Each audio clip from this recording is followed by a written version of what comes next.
Bonjour messieurs, dames.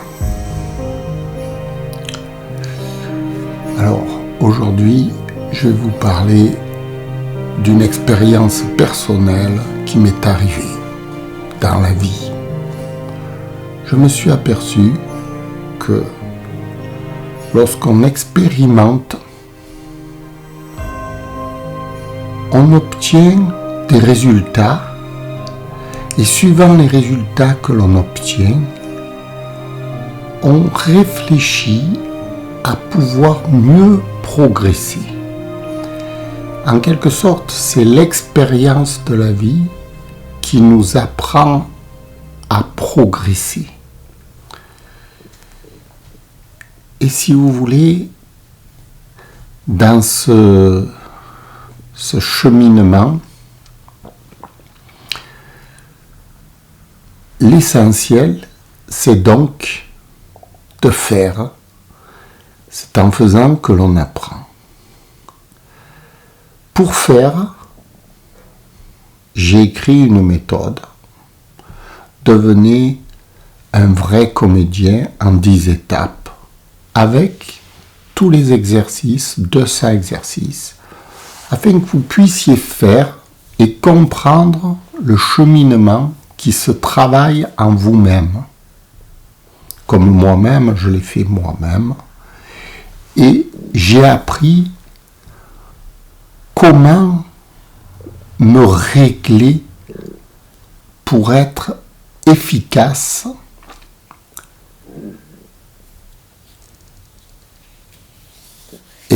dans tous les sens du terme.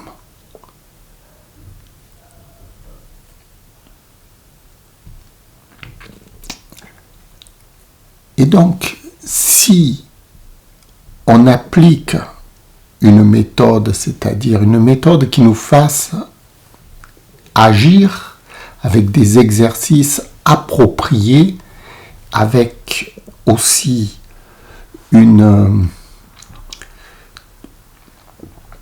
science, une théorie qui explique ce que nous faisons, nous pouvons ensuite régler nos actes de façon à ce qu'ils soient, j'allais dire, parfaits, qu'ils soient appropriés à la situation dont nous vivons.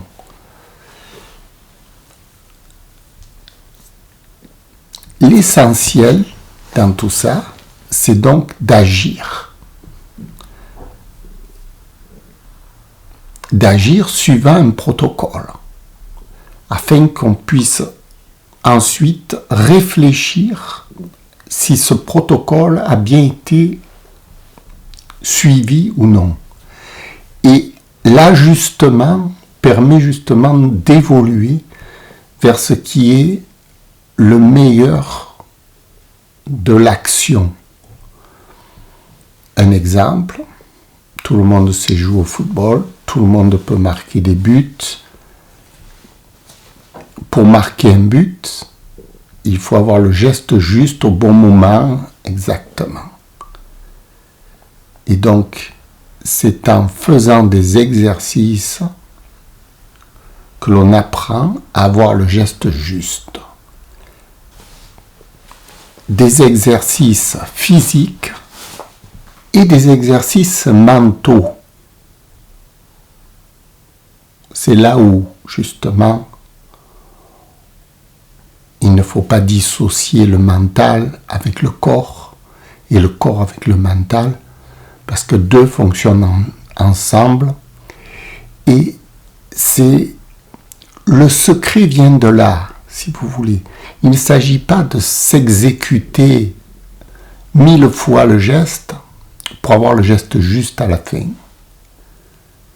Il s'agit d'exécuter le geste tout en ayant un protocole mental qui nous permet d'évoluer mentalement en même temps que nous agissons.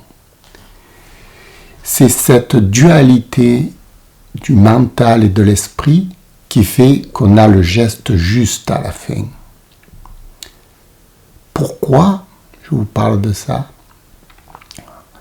si on va aller plus loin, on pense qu'un acte juste, c'est un acte mécanique. Et justement, la mécanique est un acte figé. Et la vie est en perpétuel mouvement. Nous devons adapter nos actes à ce mouvement perpétuel de la vie. Ne peut pas rester figé. Sinon, nous rentrons dans une espèce de fausseté et d'absurdité.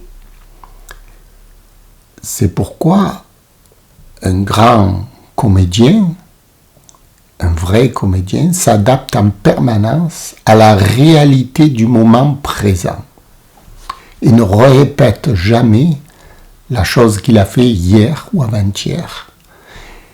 L'adaptabilité, c'est ce qui permet donc, comme je disais, au mental de s'exprimer en rapport de l'action et l'action de s'exprimer en rapport du mental. Et pour arriver à cette capacité de faire marcher le mental et l'acte en duo, il faut tout comprendre du mental et tout comprendre de l'action. Il y a donc deux formations en quelque sorte.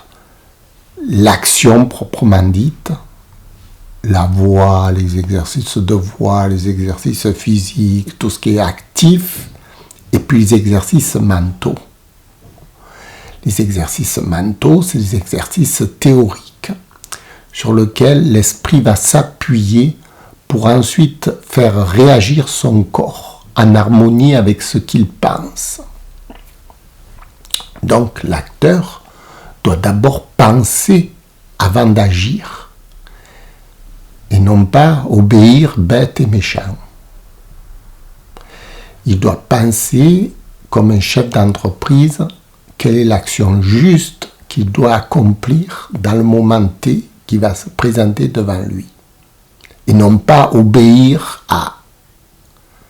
On ne peut pas obéir puisque l'action provient de notre propre mental, notre propre personnalité. On ne peut pas être influencé par l'extérieur. L'extérieur n'a pas le droit de nous influencer en vérité. Parce que nous devons être maîtres de nos actes en toutes circonstances. Alors, ce petit manuel que j'ai écrit, c'est devenir un vrai comédien en 10 étapes, avec 200 techniques pour captiver, émouvoir et transformer votre public. C'est une méthode qui va vous permettre de faire évoluer votre mental et votre corps en harmonie. C'est pour ça qu'il y a les exercices. Ces exercices vont vous permettre d'évaluer vos actes en rapport de ce que vous avez mis dans votre cerveau. Parce qu'en quelque sorte, l'action, l'essence de l'acteur, c'est quoi? C'est sa dramaturgie intime. Et cette dramaturgie intime, il va falloir apprendre à la gérer. C'est-à-dire le dialogue interne, l'histoire que l'on se raconte, ne peut pas être n'importe quelle histoire. Il faut que ce soit une histoire qui soit bien conforme à l'action que l'on désire exécuter par la suite.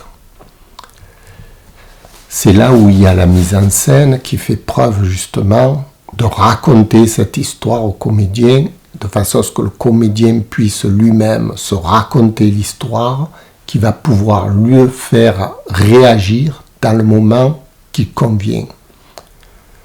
Tout ça, c'est un peu vraiment beaucoup de la manipulation, mais une manipulation voulue, consentie par nos convictions morales et notre désir de bien faire, notre désir d'être correctement, d'établir des actes corrects qui s'harmonisent avec le paysage et qui conviennent au monde dans lequel nous habitons tous.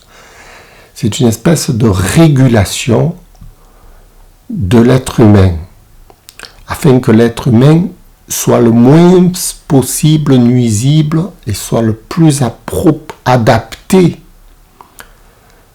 En mécanique, si on fait un parallèle entre l'être humain et la mécanique, si vous avez une pièce qui foire, elle devient nuisible. Et donc, il faut régulariser l'être humain de façon à ce qu'il soit le moins possible nuisible dans la mécanique cosmique dans laquelle nous nous trouvons. Alors, je vous fais un petit speech, là, rapide. Mais ce petit manuel que j'ai écrit s'appuie sur des scientifiques que j'ai lus, que j'ai étudiés pendant des années, pendant une trentaine d'années, que j'ai essayé de comprendre. Ça part de Eric Berne, celui qui a créé l'analyse transactionnelle, comme le bouddhisme, les moines qui ont, depuis des millénaires, compris comment l'être humain fonctionnait et qu'ils en ont fait une espèce d'analyse transactionnelle beaucoup plus évoluée que celle d'Eric Berne. Oui, mon loulou. Oui. Tu m'aimes. Oh, qu'est-ce qu'il m'aime, mon loulou. Il veut que je l'amène sortir, là. Il veut que j'aille le promener. Jusqu'à Erik Erikson, le père de l'hypnose ericksonienne. Tout ça, ce sont des techniques pour faire évoluer l'homme de façon à ce que l'homme soit en conformité. C'est comme un permis d'agir, un permis de vivre, un permis qui va vous permettre justement de tirer le meilleur de vous-même.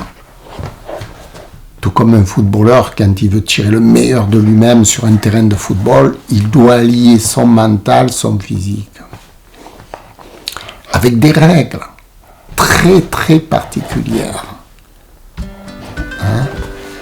Alors Loulou, il me dit allez, on va aller se promener. Il a raison. D'ailleurs, c'est ce que je lui ai promis ce matin. Et là, il se demande pourquoi je ne viens pas. Oh. Ouais, Loulou, j'arrive. Voilà, messieurs, dames, je vous remercie d'avoir écouté. J'espère que c'était intéressant pour vous. Trouvez-le sur Amazon. Voilà, je vous mets tous les liens descriptifs sous la...